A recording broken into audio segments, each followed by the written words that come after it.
Et bonjour tout le monde, aujourd'hui on se retrouve pour une nouvelle vidéo de typage de personnalité.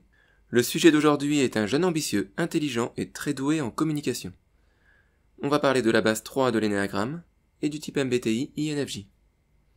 Et cela en observant les mécanismes d'Idriss Aberkane, un universitaire, coach, entrepreneur, conférencier, polémiste, auteur et expert en communication.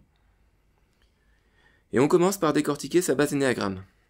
Et là je ne sais même pas par où commencer, tellement Idriss Aberkane résume à lui seul toutes les qualités et toutes les faiblesses du fonctionnement en 3 de l'énéagramme. Alors petit rappel du fonctionnement de la base 3. C'est un mécanisme du centre émotionnel. Il y a une problématique de la honte et de l'identité. Le sujet a peur de ne pas avoir de valeur intrinsèque, et de ce fait, la personne, en base 3, très tôt dans sa vie, elle essaye d'avoir des succès qui sont reconnus, publiquement.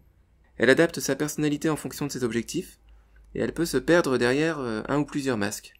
Il y a aussi une forme d'addiction à l'approbation sociale. En contrepartie, pour avoir ses succès, la personne est souvent assez travailleuse et motivante. Elle a aussi souvent un réel talent en communication. Et là, je viens de résumer la vie d'Idriss Aberkane. Donc c'est un étudiant brillant, qui grandit dans une cité, donc qui a envie de réussir, qui est fasciné par le mythe du self-made man américain, et qui va utiliser très tôt une stratégie de communication américaine qui consiste à créer sa propre légende et affirmer haut et fort ses titres jusqu'à ce qu'ils deviennent une réalité aux yeux de tous. De ce fait, c'est très difficile de faire le tri entre la réalité et la fiction chez Idriss Aberkane, car d'un côté c'est réellement un étudiant brillant, il a fait des études, mais il gonfle artificiellement son CV.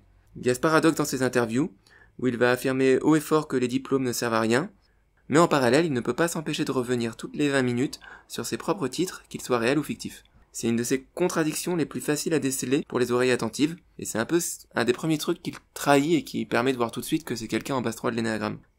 On a une espèce de discours contradictoire, qui consiste pour Idriss à dire ce que le public a envie d'entendre, puis à revenir exposer ses propres succès, dire qu'il a travaillé avec telle personne, dans telle université, exposer ses titres, on sait pas s'ils existent ou pas. Par exemple, il va dire « Ah, vous savez, aujourd'hui, un diplôme, ça ne sert à rien. Je m'en suis aperçu en passant mon doctorat à l'université de Stanford. Et les titres officiels ne traduisent pas les compétences réelles. D'ailleurs, vous savez, j'ai 3 diplômes, hein. Mon premier doctorat, je l'ai eu à 19 ans. » Et il y a cette espèce de discours un peu schizo, un peu paradoxal, qui est vraiment la grande zone de vulnérabilité du personnage. Et c'est là où le discours est le plus contradictoire. Avec la base 3, on a une problématique du mensonge. C'est-à-dire que la personne se ment elle-même pour pouvoir convaincre les autres. Plus les mensonges sont gros, plus la personne en base 3 marche sur un fil. Et le problème, c'est qu'Idriss Aberkane a tendu le fil de sa légende entre la Tour Eiffel et le Mont Blanc. Et maintenant, faut pas qu'il tombe. Et ça l'empêche pas, à côté de ça, à côté de son côté trickster, d'être un conférencier talentueux, curieux et motivant. Il faut néanmoins rester critique en l'écoutant, car il adapte son discours par rapport à ce que son public a envie d'entendre. Sinon, faut pas oublier que le 3, c'est quelqu'un du centre émotionnel, il soigne son image, il crée le lien avec son interlocuteur, et il devine les désirs de son auditoire. Et enfin, si vous êtes intéressé à la communication, alors intéressez-vous à Idriss Aberkane, parce que c'est vraiment un communicant de génie. Le souci, c'est qu'il s'est un petit peu piégé en voulant trop en faire. Intéressons-nous maintenant au type MBTI d'Idriss Aberkane. Il s'agit du type INFJ. Ça signifie introversion, intuition, sentiment, jugement. Alors ça peut peut-être sembler étrange à première vue que je type Idriss Aberkane qui est un grand bavard dans un type introverti, mais en fait si on observe de plus près, eh bien on a là un homme de monologue, qui construit son discours à l'avance et qui n'est pas dans l'interaction et la réaction immédiate dans le jeu d'un interview. C'est un travailleur solitaire qui assimile beaucoup d'informations et qui est très curieux mais qui passe beaucoup de temps à préparer ses discours et ses interventions. Alors résumons les 4 fonctions cognitives de l'INFJ. La fonction dominante, c'est l'intuition introvertie, NI. Cette fonction, elle transforme l'observation de la réalité en concept. Le sujet a des flashs d'inspiration et des insights qui dirigent son existence. En contrepartie, l'individu accorde plus d'importance à sa vision conceptuelle de la réalité qu'à la réalité elle-même, et ça pose des fois problème. Cette fonction, elle est très visible chez Idriss Aberkane. Il use et abuse de métaphores dans son discours, ou alors il va créer ses propres concepts en inventant des anglicismes, ou alors il fait croire que le concept qu'il arrange existe déjà dans la langue anglaise, ce qui est assez brillant, et il va les créer de toutes pièces, ou alors il peut exprimer sa pensée sous forme de métaphores mathématiques. Je pense à sa fameuse formule sur l'attention et le flux de connaissances. En fonction auxiliaire, on a le sentiment extraverti, FE, donc c'est la fonction de décision de l'INFJ. Cette fonction permet la fusion du sujet dans les systèmes de valeurs de son environnement. Cette fonction permet une compréhension innée des valeurs qui permet le lien entre les individus dans la société. parfois aux dépens de la pensée critique du sujet qui se perd dans les systèmes de valeurs de son environnement. Et de ce fait, même si Idriss Aberkane joue parfois au vulgarisateur scientifique, sa véritable intelligence n'est pas une intelligence mathématique.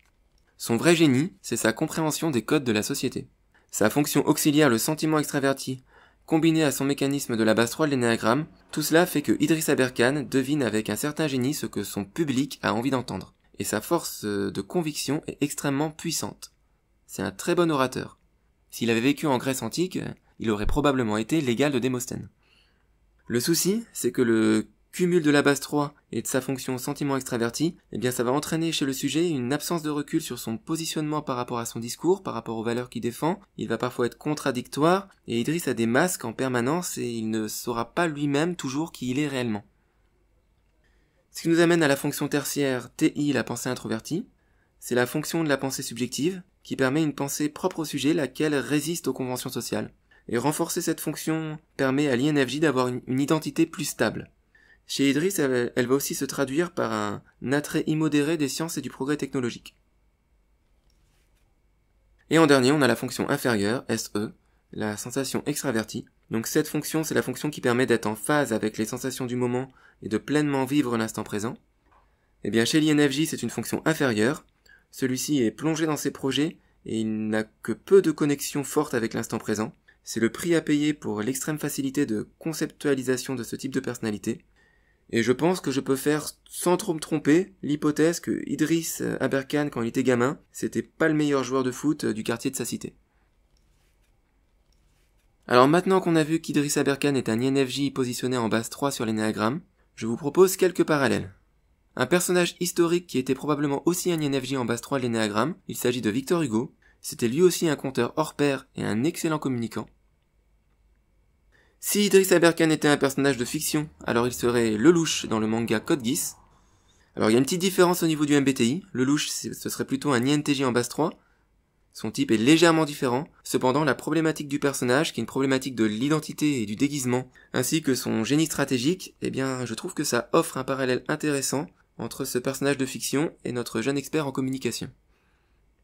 Un autre parallèle intéressant à faire, ce serait de comparer Idriss Aberkane, qui est un INFJ surdoué de la base 3, avec Enjoy Phoenix, qui est une ISFJ, que je pense aussi, qui est une surdouée, aussi en base 3. Et donc, ces deux jeunes personnes sont des experts de la communication, mais leur fonction dominante, qui est différente, font qu'il y en a un qui va se passionner pour le monde des idées et des concepts, et l'autre qui va beaucoup plus s'intéresser à des sujets tangibles et concrets. Enjoy Phoenix va plus s'intéresser à la décoration, à des objets, à des choses qui affectent plus le monde sensitif. Et pour finir, je vais vous donner mon avis subjectif sur Idriss Aberkane. Donc ça vaut ce que ça vaut, parce que c'est vraiment un avis subjectif qui regarde que moi. Donc moi, ce que j'aurais envie de dire, c'est que c'est pas parce qu'il peut être un peu trickster avec son CV qu'il faut bouder le contenu qu'il propose sur YouTube, parce que c'est un travailleur qui est très curieux.